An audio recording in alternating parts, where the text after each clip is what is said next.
Olá, pessoas! Como vocês estão? Meu nome é Mariana Flammarion, eu sou psicóloga formada pela UF e sou psicanalista em formação já há alguns anos, psicanalista lacaniana e apaixonada pela topologia e do estruturalismo que estão na psicanálise lacaniana, um pouquinho diferente da psicanálise freudiana, mas que ao mesmo tempo surgiu dela, continua nela e abrange todos os conceitos da psicanálise freudiana.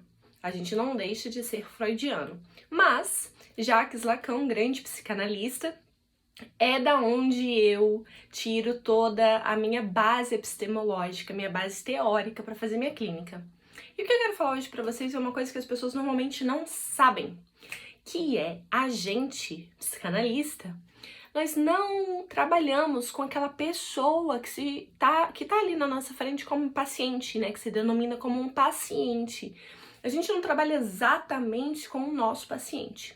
A gente trabalha com uma coisa que se chama sujeito do inconsciente. E é claro, a gente tem que saber o que é inconsciente para psicanálise. Então a gente tem que saber o que é inconsciente.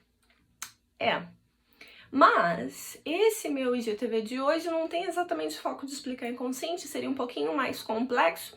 Talvez eu faça um, mas eu quero falar hoje do sujeito do inconsciente, o que parece estranho, né? Porque você não explica inconsciente, quer falar do sujeito do inconsciente.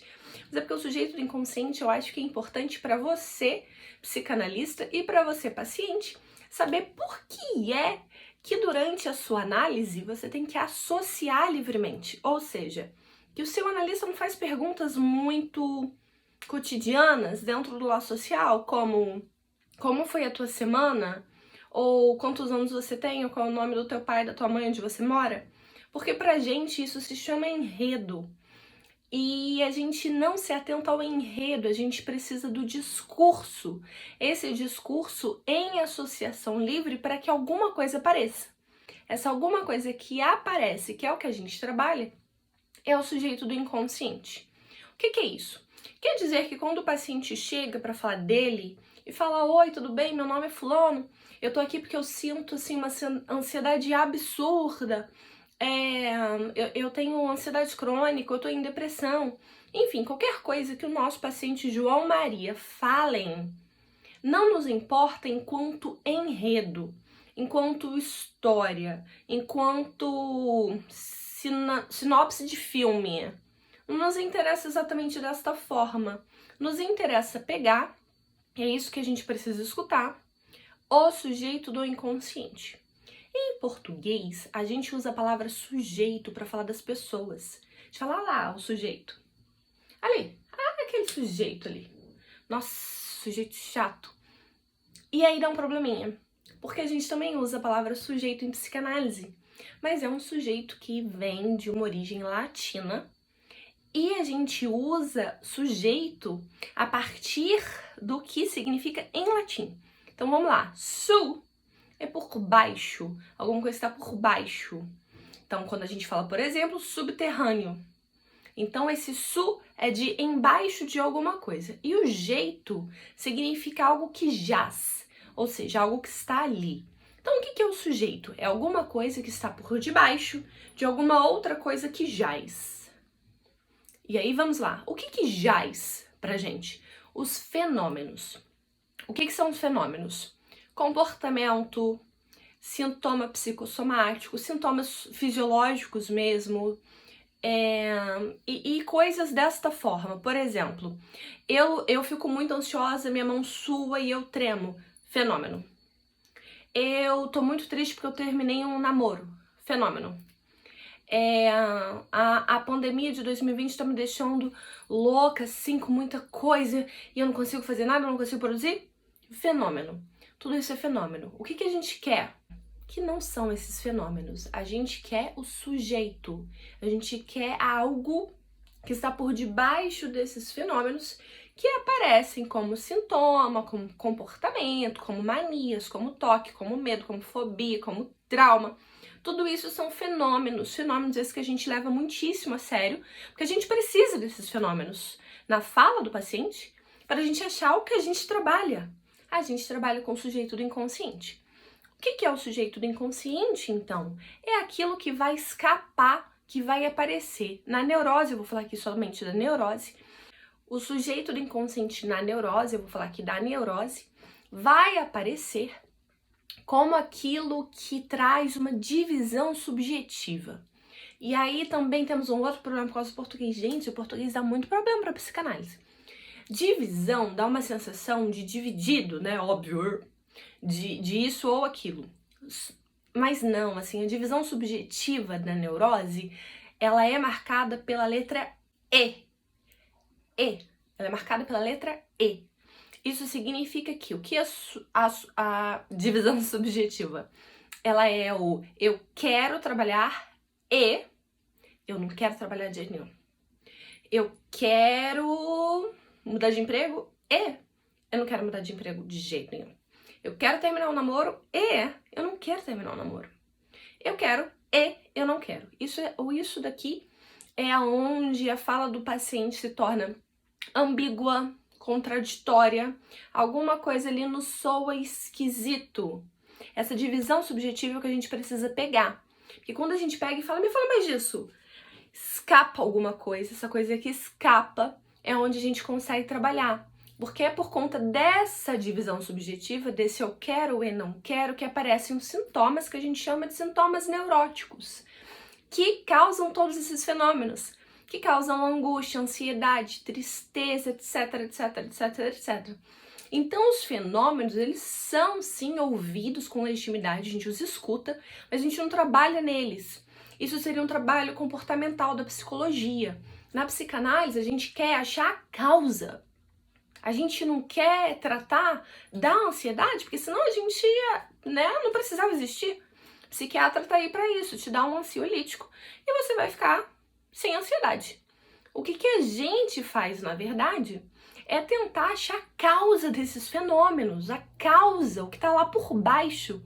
Para isso, a gente precisa que as pessoas associem livremente, para a gente achar esse sujeito. E aí, a partir daqui, é mais focado para os psicanalistas, uma coisa que eu acho bem legal da topologia. Topologia é uma área da matemática. Topos vem do grego, que significa lugar, espaço. Então é um modo de ver o mundo, de demonstrar o mundo geometricamente, em 3D, todos os Ds possíveis, de forma que a gente consiga visualizar alguma coisa que a matemática e a lógica matemática nos diz.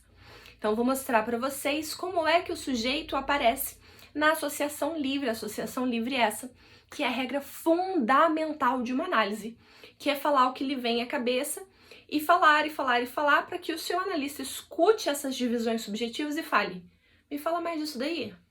Então vou mostrar para vocês, a partir daqui é mais teoria, então fiquem comigo os psicanalistas e curiosos. Eu já demonstrei isso nos meus stories, foi uma maravilha, todo mundo adorou, me perguntou de onde que eu tirei. Gente, eu tirei da minha cabeça. Então, assim, se isso daqui tiver teoricamente incorreto, por favor, psicanalistas que estudam topologia, como eu, que estudam a lógica matemática, como eu, que são psicanalistas lacanianos, me dizem o que vocês acham. Se vocês acham que isso tá equivocado ou se isso vale. Isso daqui foi completamente uma invenção minha até onde eu saiba. Por favor, se você pensou nisso antes de mim, também me fale para te dar os créditos. Estudando topologia, me veio à cabeça isso. Eu tava brincando com clips de papel, eu tenho 1 bilhão aqui no escritório. E aí assistindo um vídeo de topologia que eu adoro, de um japonês que eu adoro muito. E eu pensei assim, mas ó, isso daí serve para entender o sujeito do inconsciente. Por quê? Lendo um livro chamado Meu Ensino, de Lacan, ele fala a seguinte frase, que não é exatamente assim, então finge que é assim, que é, o sujeito é aquele que cai como fruto maduro da cadeia significante. É um pouquinho mais longa a frase, mas o meu ensino não tá aqui, eu emprestei, enfim. Mas é algo dessa forma. O sujeito do inconsciente é aquilo que cai a partir das articulações significantes produzidas e que cai maduro, como fruto maduro da cadeia significante. Então vamos pensar que esse sujeito, isso que eu falei pra vocês, que é o que a gente trabalha, a gente não trabalha com o João nem com a Maria, a gente trabalha com o sujeito do inconsciente, é aquilo que cai. E aí, nós psicanalistas, a gente trabalha com tudo que vem da linguagem. Deixa eu arrumar minha linguagem aqui. Esse papel tá escrito linguagem, vocês vão conseguir ler agora, mas tá escrito linguagem. O que é linguagem? Né? Não é a comunicação, não. Linguagem pra gente é a grande lei que circunda os seres da palavra, nós, humanos. E a gente adentra a linguagem muito antes do nosso nascimento. A linguagem, ela já tá lá. Ah, como assim a linguagem já tá lá? Quando você nasce, já tem uma linguagem instaurada ao teu redor. E os humanos são humanos, seres da linguagem, porque a linguagem existe, mas não tem como a gente datar e falar, a partir daqui surgiu linguagem humana. Então a gente fala que a linguagem já está lá desde sempre. Porque para sermos humanos tem que ter havido linguagem. Então antes de ter linguagem não era humano. Mas quando é que passou a ser linguagem, enfim? Então a gente diz que a linguagem sempre esteve lá para que nós sejamos seres da linguagem. Então é algo que vem antes de nós, pessoinhas, pacientes, e antes do sujeito, do inconsciente. Para adentrar na linguagem, a gente passa por um processo que eu vou demonstrar aqui como um elástico. Bom, aqui na linguagem eu vou mostrar para vocês algumas coisas bem importantes. Com um elástico que vai nos prender a linguagem, eu vou chamar isso daqui para os freudianos entenderem melhor como a castração.